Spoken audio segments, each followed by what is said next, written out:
Good morning, almost afternoon.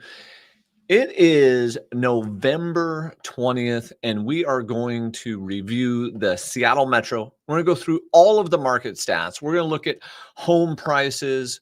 We're going to look at inventory. We're going to look at days on market. We're going to look at everything that we're seeing here in the real estate market. And if you can hear me, because, when you go live, you semi-trust technology, but technology doesn't always work. If you can just drop a comment there that you can hear me and you are with me live. So we're going to start out by going through kind of what we're seeing in the overall economy. We're going to then talk about rates. Then we're going to talk about the Seattle Metro as a whole. And as always, feel free to ask questions about what you're seeing in any of the cities, any of the counties, any of the zip codes. Thank you, Ed. I appreciate it. The confirming that you can hear me. But if you have any questions, just drop it into the chat. And also, if you're watching this on replay, just drop your questions into the comments. We'll come back through. We'll answer each one of those questions. And without further ado, what is going on in treasuries? Let's start with treasuries. So the 10-year treasury year to date has been trending in a downward direction. What's very interesting is each one of these dips there and right there is right before the Federal Reserve cuts rates. So what's happened with each one of the last rate cuts is right before the Fed cuts rates, interest rates themselves have actually been the lowest they're going to be. And you say, well, Anton, you're showing me the 10-year treasury. What does that have to do with interest rates? The 10-year treasury sets the rate of debt for everything. It sets it for mortgages. It sets it for auto loans, for student loans, for HELOCs, for credit cards. As this trends up and down, that affects all of your debt. And you can see that, once again, we've been trending in a downward direction right before the last rate cut. Then we kind of popped up and we've been sitting here a little bit stagnant. The spread right now between the 10-year and the 30-year fixed mortgage is about 225 basis points. That means you can literally take 4.1 and just add 2.25. And it means the average 30-year fixed debt today is sitting at 6.35.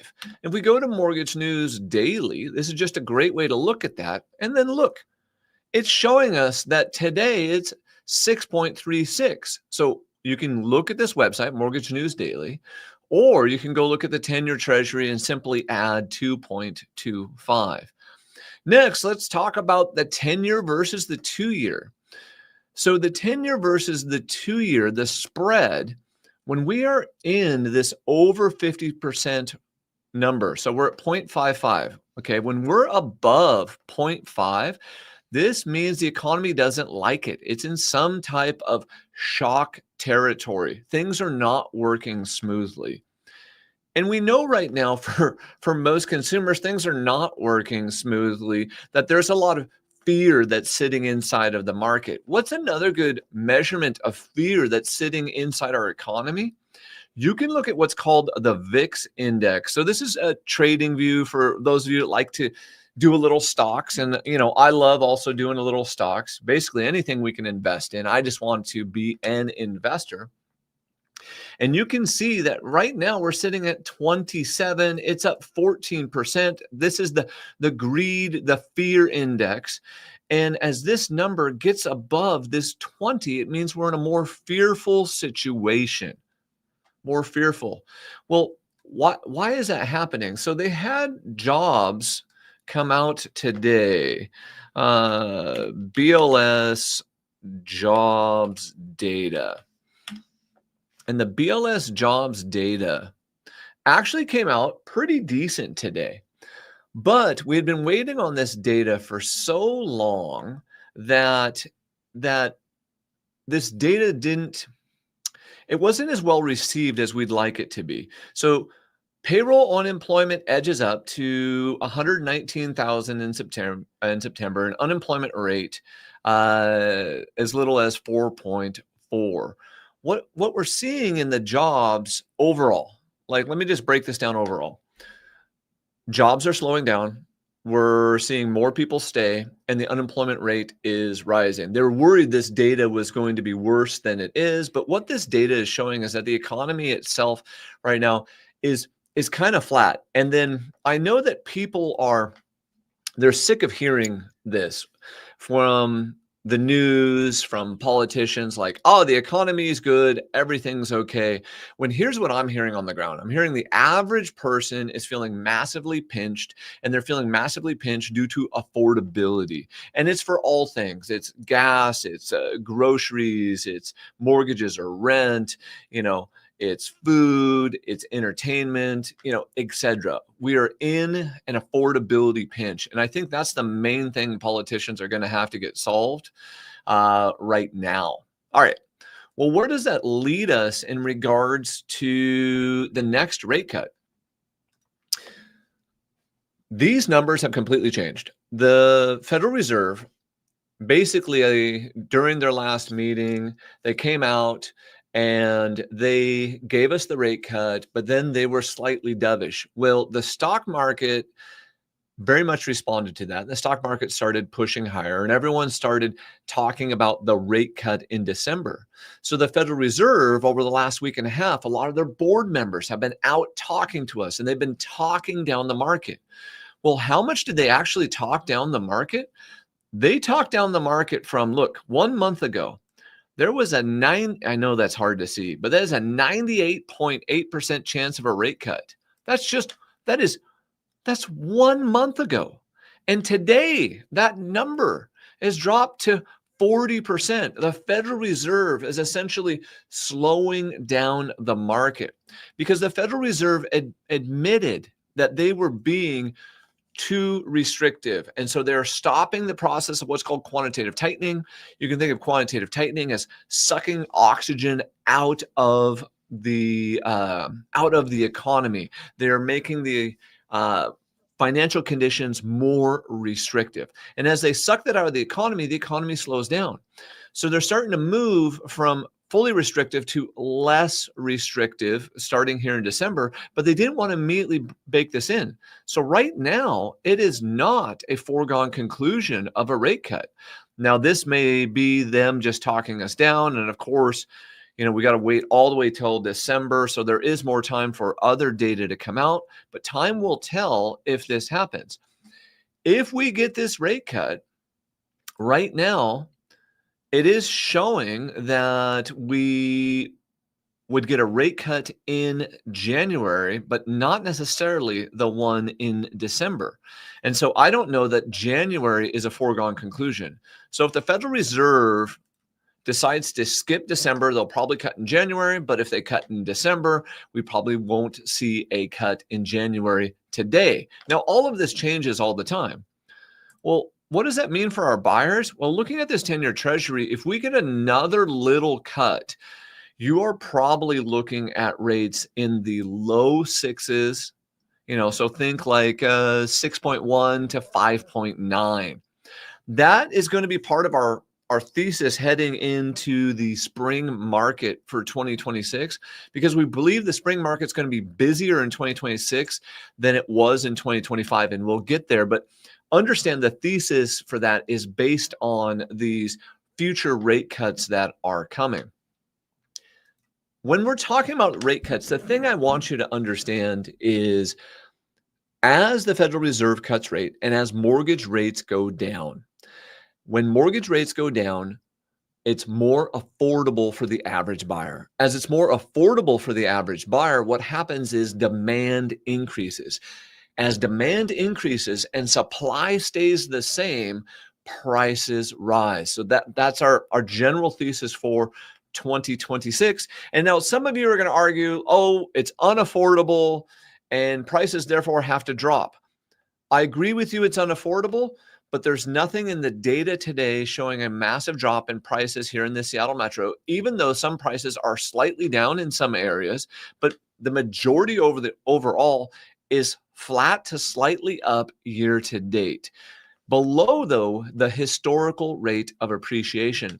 So one of the last things that I want to leave with you before we dig into the data is I believe this is still the end of deal season. And what I mean by that is when you look at this fear that's sitting in the market in relation to the VIX, in relation to the lack of rate cuts, high mortgages, jobs that are slowing down, with all of these things right here, that's causing a certain percentage of the buyers to pause. And as they pause, what that does for you is that creates opportunity in this market. Multiple of my team members have been able to get amazing deals for their buyers. We've been able to get amazing deals for our buyers. And personally, we've been purchasing properties at unbelievable discounts or with amazing terms in the market. And that's stuff you only get when the market feels a little beat up. All right, let's dig through the data. And as I go through the market data now, feel free to drop your questions into the chat or just even thoughts that you want to comment about. Throw this up on the screen. The NWMLS really takes up about 80% of Washington State. And what we want to do is we want to go in and look at King County specifically. We're going to start in King County, then we're going to go to Snohomish County, and then I will go wherever you would like me to go, depending on time. So what's been happening with King County? Let's make myself smaller, make this bigger. So you can see that the median price is trending in an upward direction. And when we talk about deal season, notice how when we go into November. So November was basically $845 was the median price. Then it dropped to $789, then $780. That was a low in pricing in 2024. Oh, look, the winner was a low in pricing in 23. The winner was a low in pricing in 2022. So when we talk about this idea of deal season, we're talking about the seasonality that is available to you. And you can see that right now, the median price month over month is up 2.3% at $880. And the average price is up 5.5% at $1.15 approximately. Let's smooth this data out.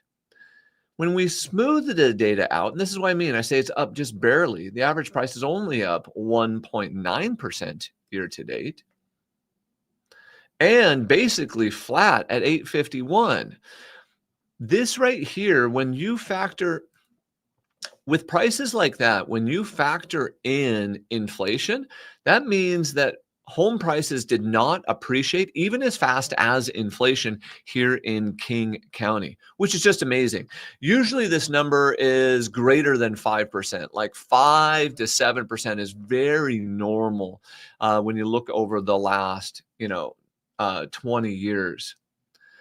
Let's go look at new listings. Let's bring this back to monthly. So you can also see the seasonality again. See how during the winter, there's less new listings that come on the market. And that should be absolutely obvious. Here in the Seattle Metro, let's be real. When it gets really dark outside and it's cloudy, people don't want to go shopping for homes. And then also sellers take their home off the market for the spring market. New listings is down, up 12.3% versus last year. The number of homes for sale is up 32%.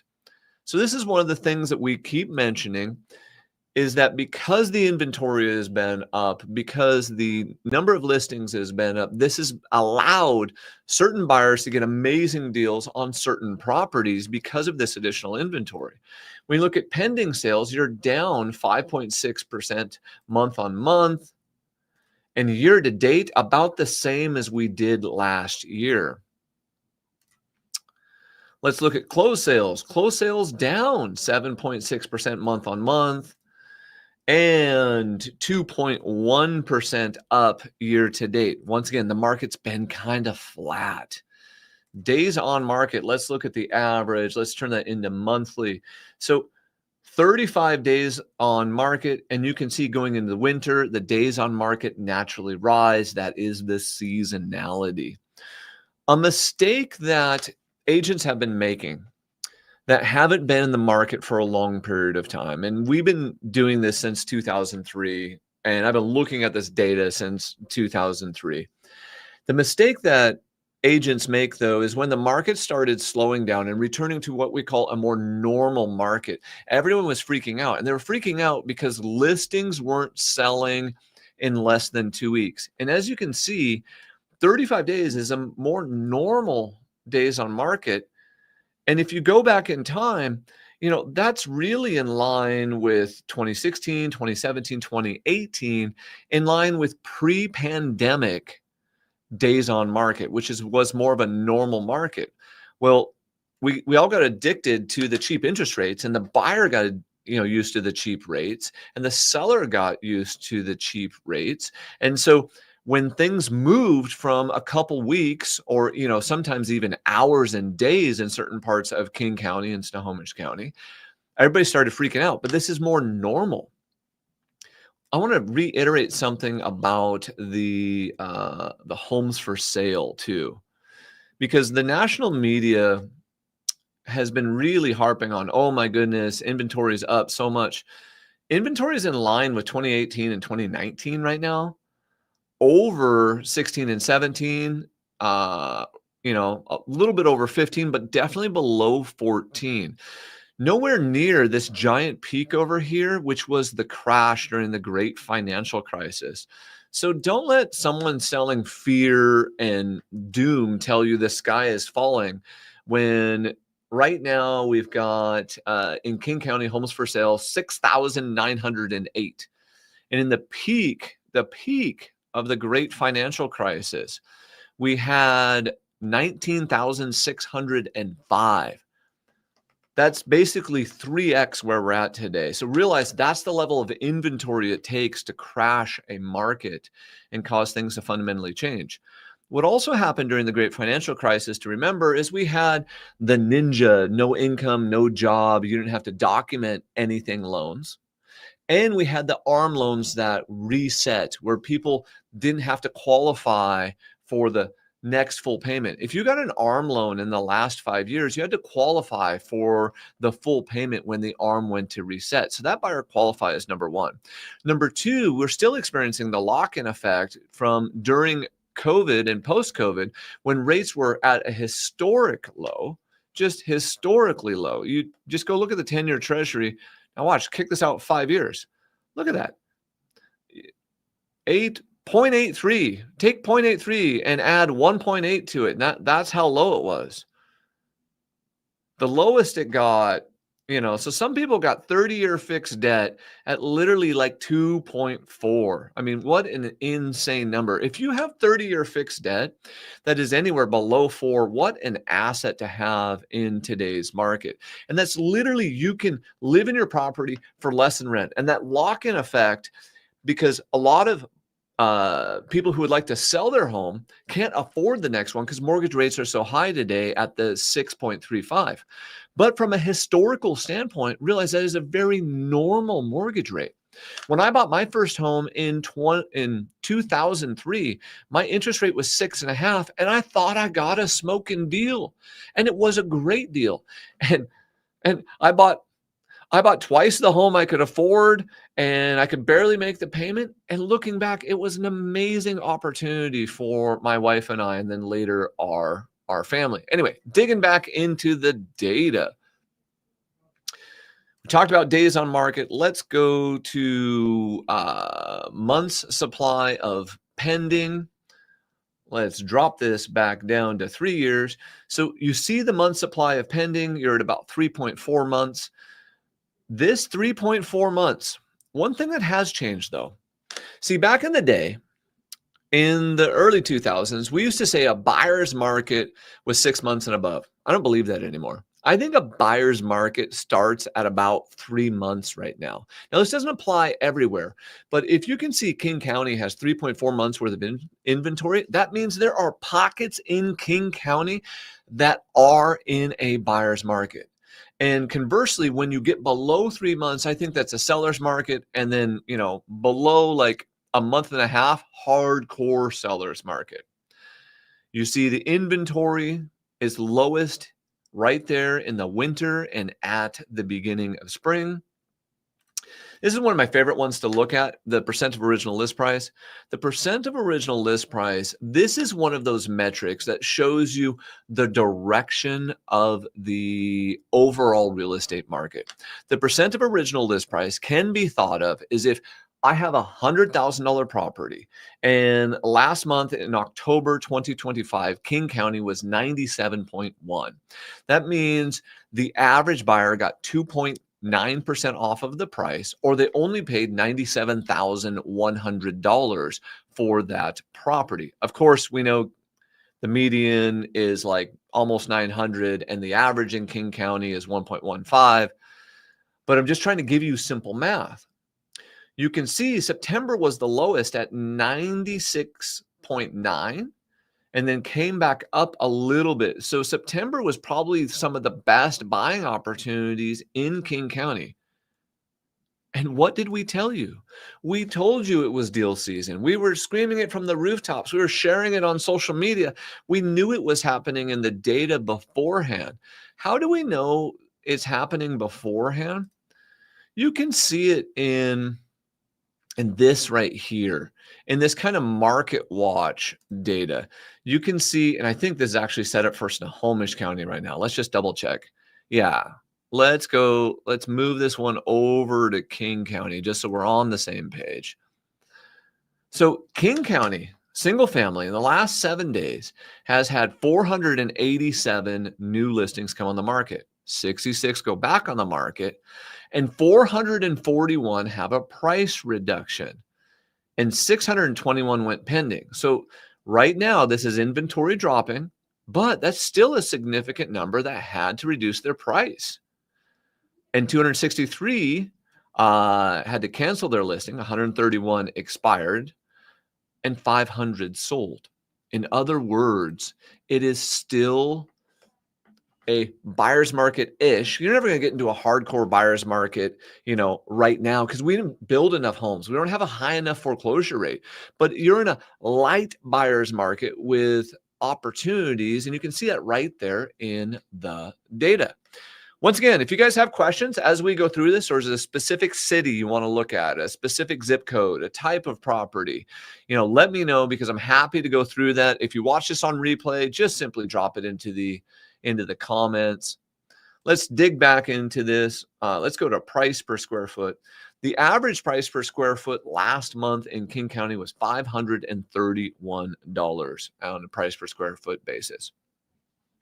One thing, this is for my people who like to hunt for deals. If you can find something that is below the average price per square foot, and it has higher DOM, aka days on market. So you can go into an area, you could take all the listings in, Redmond for conversation's sake, and export those to Excel, resort by price per square foot, and then resort it again by days on market. What that's going to give you is the hunting list of ones that have the most potential and might be some of the best values, because it's been on the market for a while, and on a price per square foot basis, it is more affordable or cheaper than the other properties surrounding it. It's been a great way for us to go hunting for properties. So the average property to go pending in October 2025 needed 14 showings, and then the average listing only received 4.4. When you see data like this, understand what that is telling you. That if your property only received that kind of handful of showings, what it's essentially saying to you is the market is rejecting your price, your condition, your presentation, and or your positioning. You have to be properly positioned, properly priced, and in proper condition inside the market in order to get a sale and to get the number of showings necessary in order to get there. All right, let's go into Snohomish County. So I always like to look at the two most populated when we're reviewing the Seattle Metro. Let's look at the at the median price. The median price last month was $715,000, down 2.7% when you compare October of 25 to October of 24. The average price was $796, down 2%. Let's go into the rolling 12. Rolling 12 up 2.6% on average and 1.9. Another way to think about that is the median price is not keeping up with inflation, and the average price was right about the rate of inflation in Snohomish County with, let's just call inflation 2.5%. Median is the middle, average is add them all together and divide by the total. The average is more affected by high price range stuff and low price range stuff, whereas the median in the middle will be less affected by those outliers. Let's look at new listings. New listings up 8.7% year to date, 9.8% in October. Homes for sale up 37. So see that bump in inventory again. Similar to where we're at in 2022. Let's go out a little bit further in time. Similar to 2019, similar to 2017, and below, kind of the 13 through 16. Once again, kind of that returning to a more normal market right now.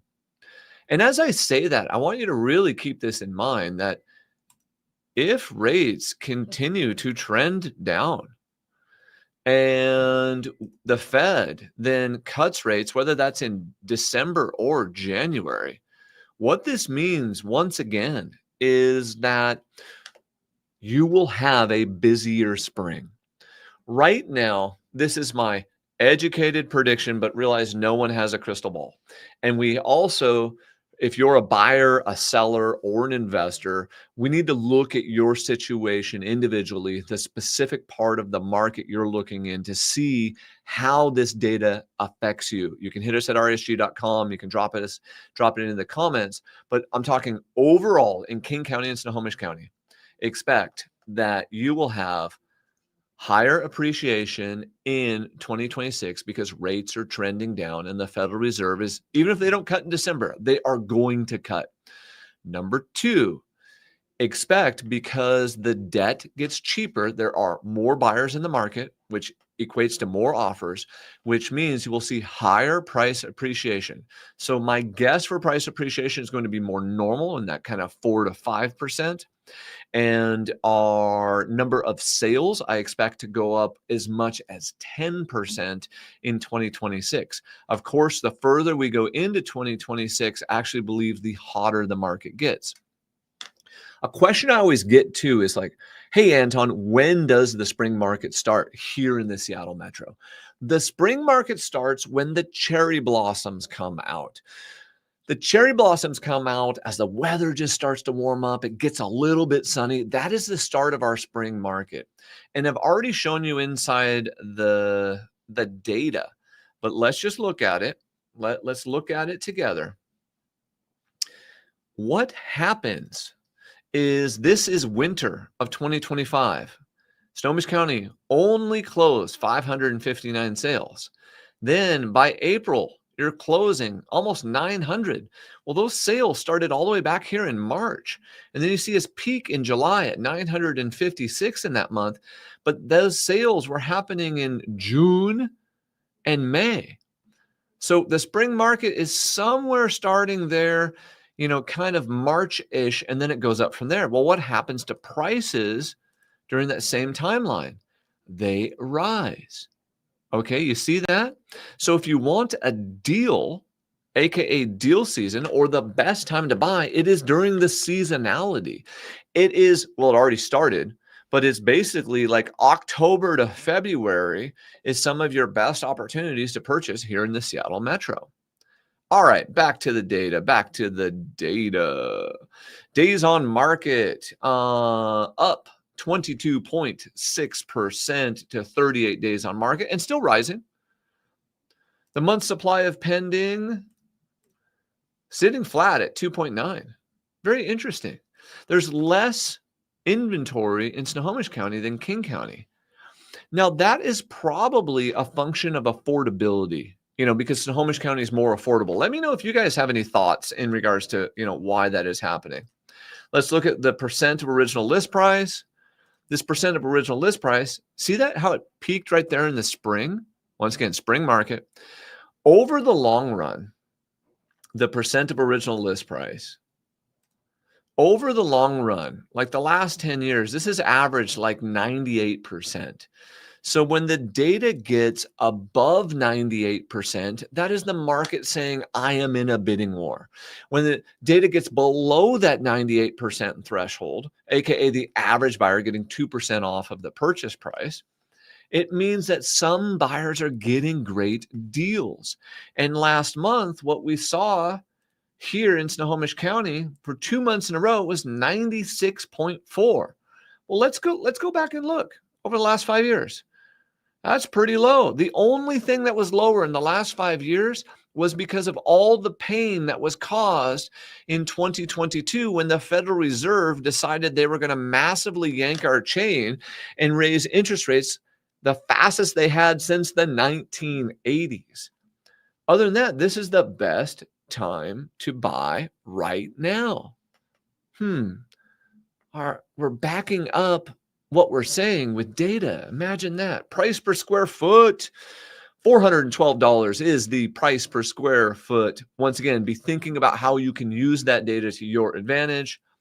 The average property received 11 showings to go pending, but the average listing only received 3.9.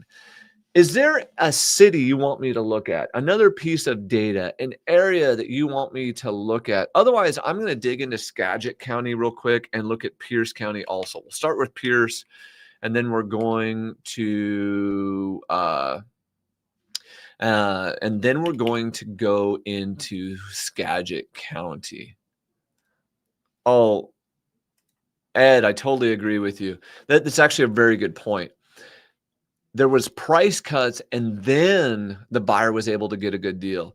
And as the buyer is putting something together right now, when you have negotiating power, you can get inspection timelines, you can get closing costs paid for, you can get rate buy downs paid for, you can get special exceptions, maybe you get the kegerator or the ping pong table. But this is how people are getting some good deals, because the market is not 100% happy. We've been talking about this. That's the fear. Okay. There's a little bit of fear here inside of the overall market. The VIX is a good measure of just the fear that's happening inside the economy. The 210 spread, a good measure of the fear happening in the overall economy. And what's going to take care of this? Honestly, it's going to be affordability. It's going to be affordability. All right. Okay, hide that comment. Let's throw Pierce County up here. Hide myself under. Let's go into the sales price. Pierce County, let's look at it on a rolling 12. Pierce County is up 3.1 average price and basically 610. The median was 550, 1.9. Pierce County is showing you the same thing in the data that you saw in Snohomish County. This is probably also just another function of affordability. Pierce County is a little bit more affordable than Snohomish County, so it's no surprise that it appreciated slightly better than Snohomish County. Let's look at the number of new listings. Number of new listings, let's make this monthly data, up 6.6%. Down overall, though, relative to where it was. Homes for sale up 22%, not as high as the other areas. Pending sales down 3.4% monthly and up 3%, 3.2% on the yearly data. Closed sales down 10%. Average days on market 42. So a little slower in Pierce County. Month supply of pending, 3.5 months of supply. The percent of original list price, 96.5. See, hold on, let's look at that. So you see that right there? Let's drop this. September was 96.4 and October's 96.5. September was some of the best deals, still better. And once again, Pierce County, the only better time was 2022 than right now. The price per square foot, $324 a square foot. The average property, 12 showings to go pending, and the average one only receiving 3.4. So if you're looking at days on market, you see something that's over 42 days on market, and you see that it's under $324 a square foot, that might be a signal that that's a deal there in Pierce County. All right, let's bang through Skagit. Bang through Skagit real quick. Sales price. And like I've said a million times, if you guys have questions, just drop it into the comments. Or if you're on the replay, like I said, put it in the comments too, and we'll come back to it. The sales price, the median sales price last month, almost $600,000, up 7.4%. Average, wow, up 12.9, 650,000. Let's look at it on the rolling 12, up 3.7 on the average and up 4.6. So notice how Skagit County is playing out the theory of this data exactly how we've shown. Slowest in King County, least amount of appreciation, getting, then you move to Snohomish County, a little more appreciation. Then you move to Pierce County, a little more appreciation. Move to Skagit County, a little more appreciation. That is simply a function of affordability. And I've said this, but as debt gets cheaper, this trending in a downward direction, it creates more affordability. You can see that in the data, which means more buyers will enter the market. New listings, 9.3%. Year to date. Homes for sale up basically 20% year to date. Pending sales up 1.4. Closed sales up 3.3. Days on market. Let's take this to the actual monthly. About 42. Not bad. Not bad. Month supply of pending 4.8. So Skagit, something to be thinking about here.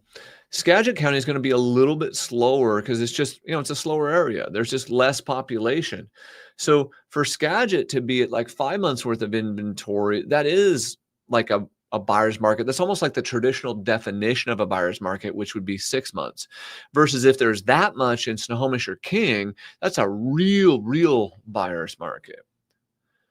Percent of original list price.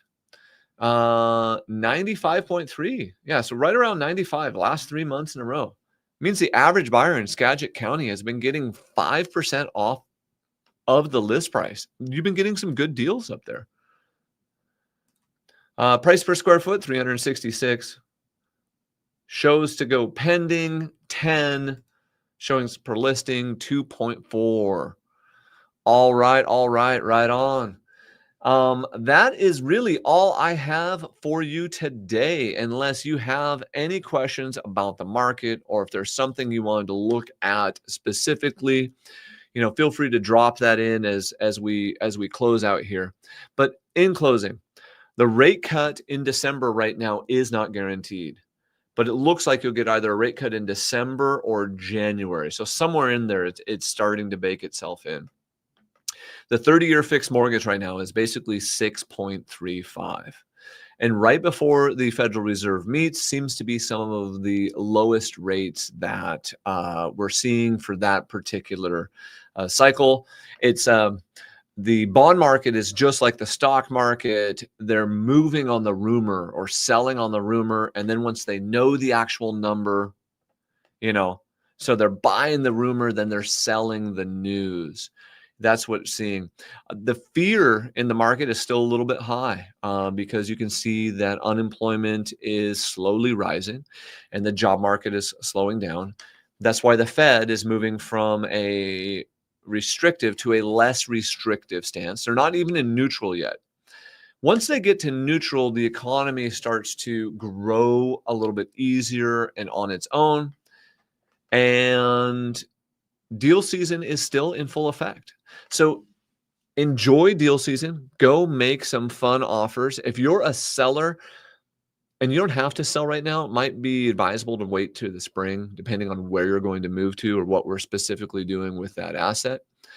But the data shows right now that this is more in the buyer's favor, more in the investor's favor. I'm Anton Stetner. Thanks for hanging out with me and talking about the market. Drop any questions you have below, and we will get back with you again later. Take care. Have an amazing day.